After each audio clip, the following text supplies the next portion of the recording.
Vamos lá, pessoal, vamos dar seguimento ao curso aqui com muito carinho para que você possa aprender muito sobre súmulas, julgados recentes. Essa é a ideia. Você tem que saber os julgados recentes, súmulas do STJ, súmulas do Supremo. Isso faz toda a diferença na carreira de um advogado, uma advogada especialista que sabe o que está fazendo, consegue usar essas súmulas como tese de defesa. Hoje, gente, a gente precisa tomar muito cuidado. Eu falo que o advogado, a advogada de 20 anos atrás, se não se atualizar, não consegue advogar hoje. A advocacia mudou. Tudo mudou, né? Trago um exemplo, uma analogia. Jogadores de futebol. Você pega jogador de futebol, 16 anos, 17 anos, já tá jogando, né? Um profissional. Atletas no vôlei também. E a advocacia mudou. Mudou porque hoje se você não estuda súmulas, você fica para trás. Súmulas, jurisprudência atualizada, nós temos a perigosíssima tutela de evidência. Tutela de evidência, você entra com uma ação, o juiz, o Poder Judiciário, antecipa o julgamento, porque a situação já está decidida, já tem súmula sobre o assunto.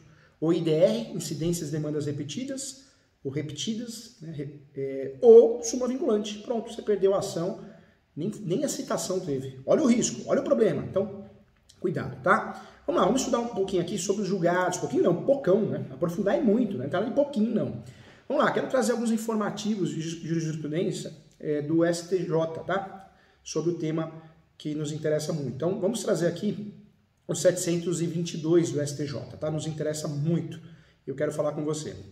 No dia 26, recentemente, o Superior Tribunal de Justiça divulgou o seu primeiro informativo jurisprudencial da edição do número 722, que trouxe 2 julgados importantíssimos da terceira turma do STJ, como tema relevantes, pertinentes ao direito imobiliário, ao direito contratual, ao ramo do direito privado, que cuida, assim, das relações cíveis, das relações jurídicas desenvolvidas entre pessoas físicas e jurídicas e dos bens imóveis. Então, nós temos que saber. Vamos lá.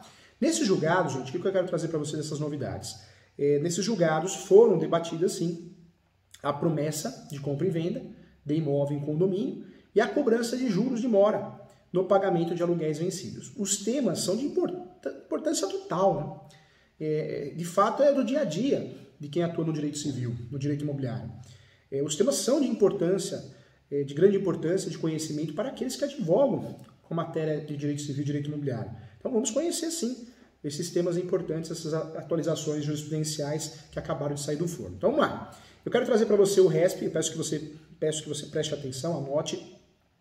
O RESP 1918, 949. 1918, 949. Do relator Ricardo Villaboas Coiva. É da terceira turma, foi julgado por unanimidade. O tema é condomínio, assembleia ordinária ou extraordinária.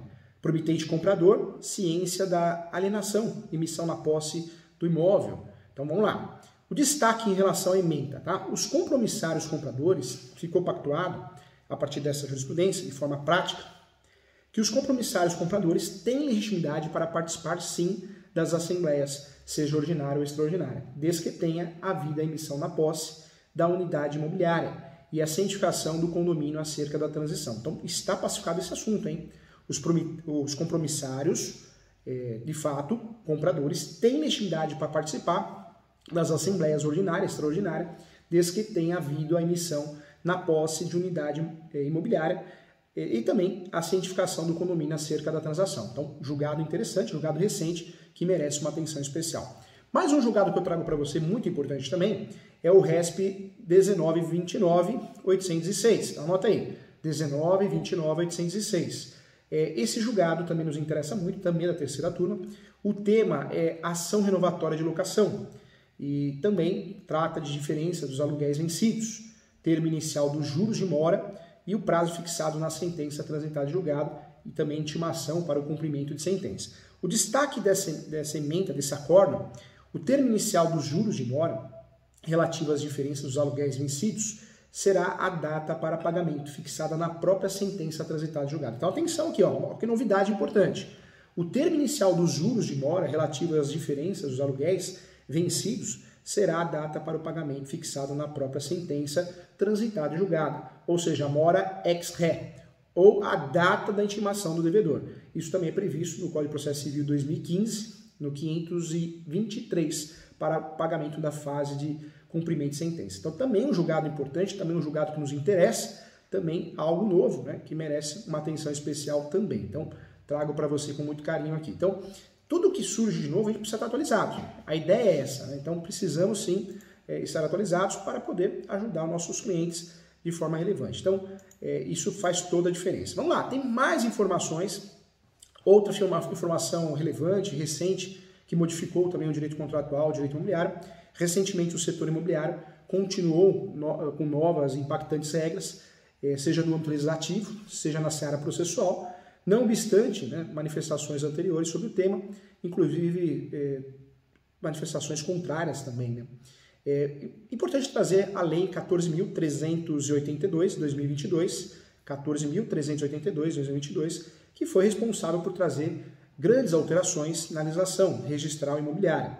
A Lei 14.405, 2022, que alterou o artigo 1351 do Código Civil, ela facilitou a mudança de destinação de edifícios e unidades imobiliárias também, por fim, em virtude de um julgado do STJ, que foi publicado também há pouco tempo. Então nós temos aí uma facilitação em relação à mudança de destinação dos edifícios, das unidades imobiliárias também, então é importante falar sobre isso. O julgado também do STJ publicou há cerca de 2 meses também e assentou um ponto importante na jurisprudência de extremo interesse sobre também a pretensão de renovar o contrato de locação acerca da Lei 14.382.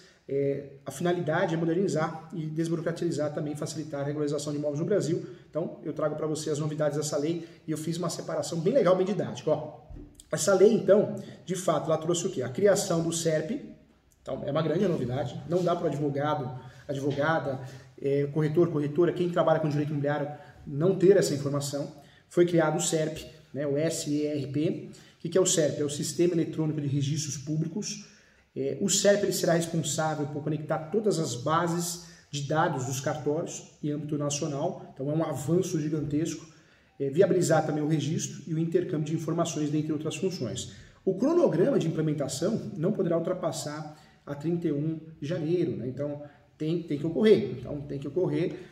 Já ultrapassou, né? Temos aí alguns cartórios ainda se adaptando, mas é uma novidade e tem que ser de fato conhecida por nós. Outra novidade também na Lei de Registros Públicos, a Lei 6.573, é a alteração do procedimento de dúvida registral.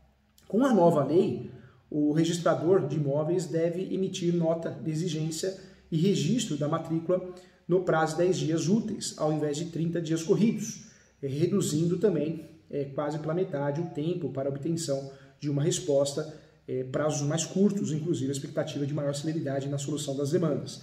Mais uma inovação que nos interessa muito é a regulação na adjudicação compulsória.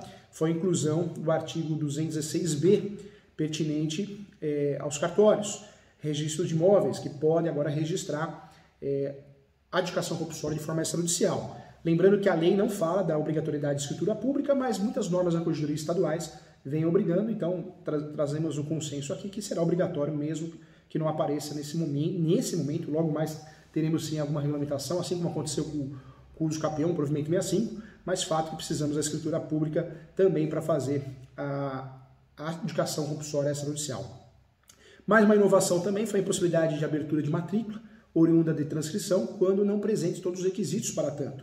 Com a nova redação também do artigo 176, parágrafo 18, a abertura da matrícula oriunda da transcrição ocorrerá sempre que houver a necessidade de se praticar, de fato, algum ato registral de averbação, salvo quando a transcrição não possui todos os requisitos para a abertura da matrícula. E a intenção é que não sejam mais praticados atos a mais dos registros antigos, né?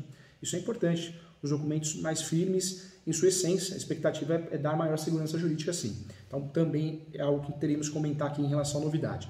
Mais uma novidade também é a dispensa de anuência de certos credores dos imóveis confrontantes no procedimento de retificação da descrição do imóvel. O inciso 3º, incluído no artigo 213, também simplifica a retificação de descrição do imóvel, pois exclui do conceito de confrontante os titulares de direitos reais, de garantia hipotecária. Então isso é importante. E os titulares de crédito vencendo, em que há vinculação temporária da propriedade imobiliária à operação de crédito financeiro. Também a ideia é menos burocracia, expectativa de efetividade de procedimento retificatório, né? Mais celeridade.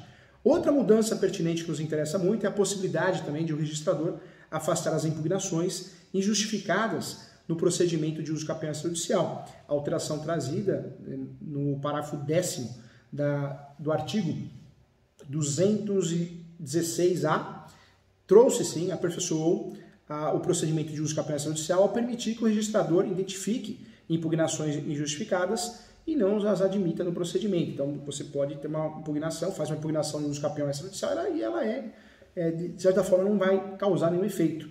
Então, isso é interessante também. Já acontece no rito de retificação administrativa, isso já é comum, artigo 213, no uso campeão também. A regra é de gerar mais praticidade, de fato, e também agilidade nos procedimentos também, para que as coisas aconteçam, o registro de fato. Né? Mais uma forma que eu queria trazer para você também é a ampliação da abrangência do regime de cobrança de ato único. A inclusão do artigo 237A e seus parágrafos disciplinam normas gerais a respeito da cobrança de emolumentos durante a promoção de empreendimentos imobiliários, sobre a forma de loteamento em incorporadoras. A título de exemplo, gente, eu trago a referida alteração quando da constituição de garantias imobiliárias.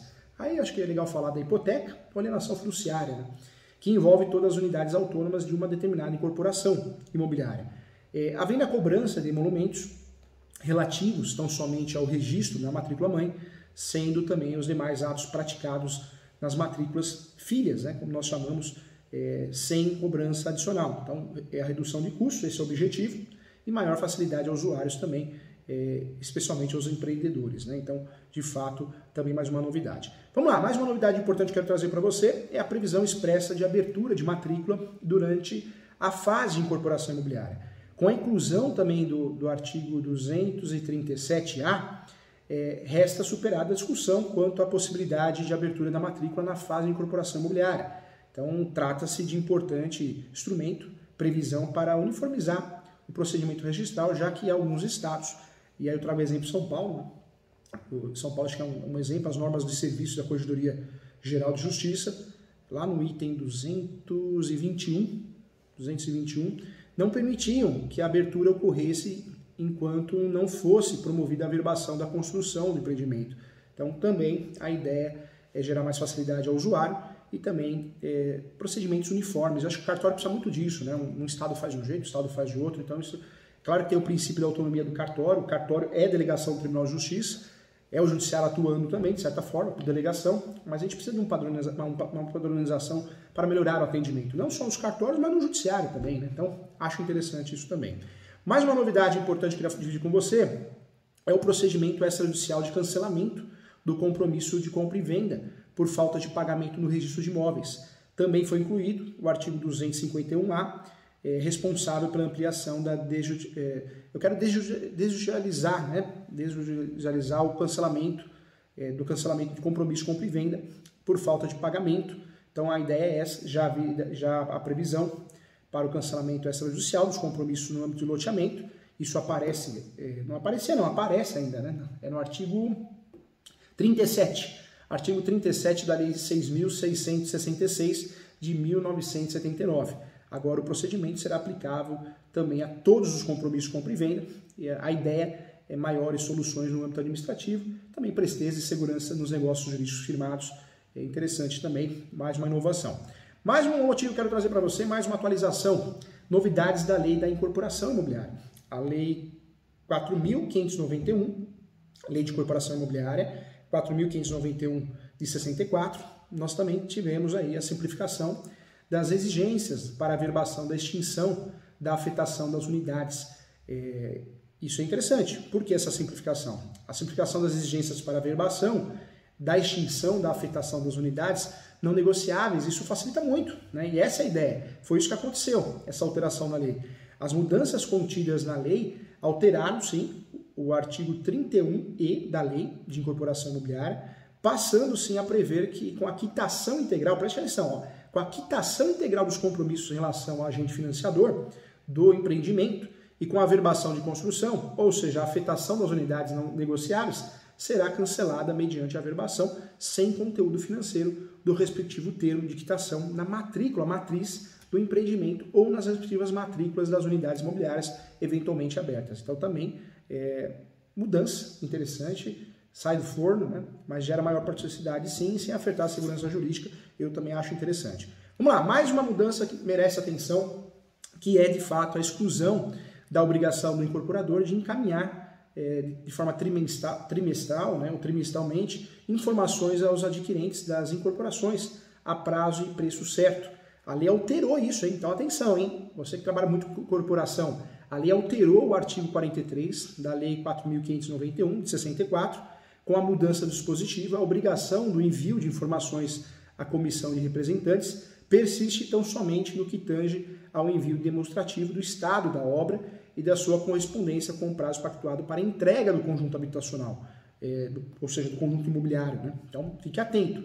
A modificação pretende adequar, sim, o dever de informação imposto ao incorporador ao direito, né, de proteção aos dados pessoais, assim ao envio de informações detalhadas dos adquirentes, que continua a ser um direito dos interessados, mas deixa de ser uma obrigação trimestral imposta ao incorporador. O dever persiste, sim, porém, que haja em lei prazo, né, para o cumprimento da obrigação, então também achei uma mudança interessante. Vamos lá, mais um ponto interessante, mais uma novidade, a intenção do curso é te atualizar, deixar você dentro da briga, dentro do jogo, de forma bem atualizada. Obrigatoriamente, nós temos sim uma situação importante, a obrigatoriedade da promoção da incorporação imobiliária para aqueles que realizam atividades de alienação de lote, objeto de parcelamento do solo, quando a alienação for vinculada à construção de casas. A lei também modificou o artigo 68 da Lei 4.591 de 64. As alterações promovidas passam a incluir, gente, no conceito de incorporação imobiliária, a alienação de lotes resultantes de parcelamento do solo, quando vinculada à construção de casas isoladas ou geminadas. Com a mencionada inclusão, aquele que lotear, né, desmembrar, mas realizar as alienações dos lotes vinculados às futuras edificações, ficará sujeito ao regime de incorporação imobiliária, sim, podendo inclusive se beneficiar do regime especial de tributação, acho que essa é a ideia também, e nesse caso a sujeição ao regime de incorporação imobiliária não resultará na instituição de condomínio edilício, então também o objetivo é a extensão do regime de incorporação imobiliária e maiores benefícios para todos. Né? Sobre a Lei 14.405, de 12 de julho de 2022, que foi oriunda da PL 4.000 de 2021, apresentada pelo senador Carlos, na época, Portinho, né? Em novembro de 2021. Ela modificou o artigo 1351 do Código Civil, que até então previa que a alteração da destinação do edifício ou da unidade imobiliária dependia da aprovação pela unidade dos condomínios. Agora a lei define a possibilidade, de fato, de mudança da destinação do edifício, da unidade imobiliária, pela aprovação de 2/3. 2/3, anote aí, 2/3. Então a lei definiu a possibilidade de mudança da destinação do condomínio com a unidade ou da unidade imobiliária, pela aprovação de 2/3. 2/3 dos votos dos condôminos, em assembleia, sob o fundamento de resguardar a função social da propriedade e a prevalecência do interesse coletivo também.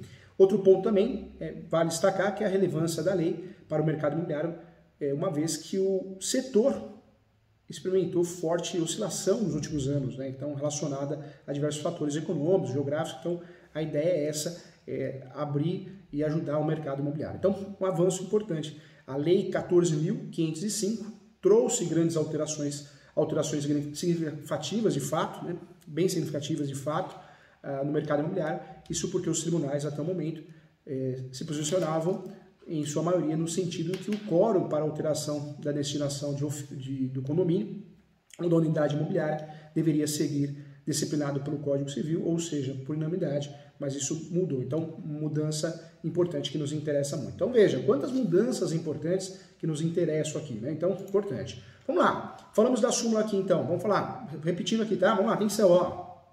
De certa forma, dentro dessas mudanças, súmula 245 do STJ, notificação destinada a comprovar a mora nas dívidas e garantias por alienação fiduciária, dispensa a indicação do valor do débito, ok?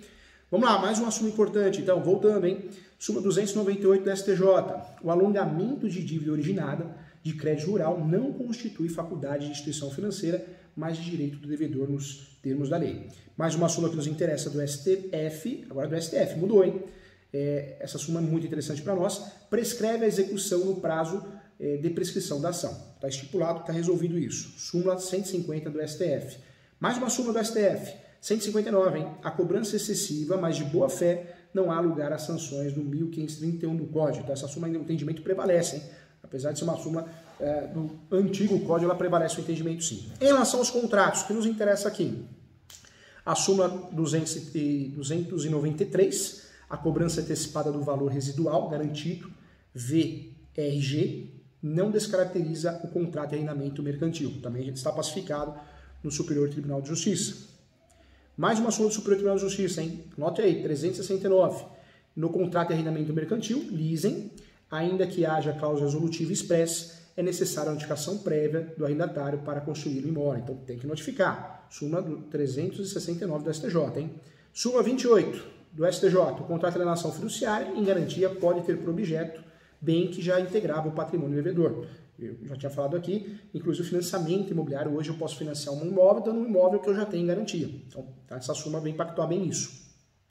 Mais uma súmula que nos interessa, a 335 do STJ, nos contratos de locação é válida a cláusula de renúncia à indenização das benfeitorias e ao direito de retenção. Apesar de a gente ter o artigo 49, né, que trata das nulidades, qualquer cláusula que seja criada no contrato para burlar a lei, essa súmula permite, nos contratos de locação, a renúncia à indenização e benfeitorias. Então, essa súmula do STJ é muito importante para quem atua com administração de imóveis, locação, a 335 do STJ é uma súmula importante, tá? Mais uma súmula que nos interessa, então, voltando nela, 541 do STJ, a previsão nos contratos bancários de taxa de juros anual superior ao décuplo da mensal é suficiente para permitir a cobrança da taxa efetiva anual contratada. Também isso nos interessa os financiamentos imobiliários.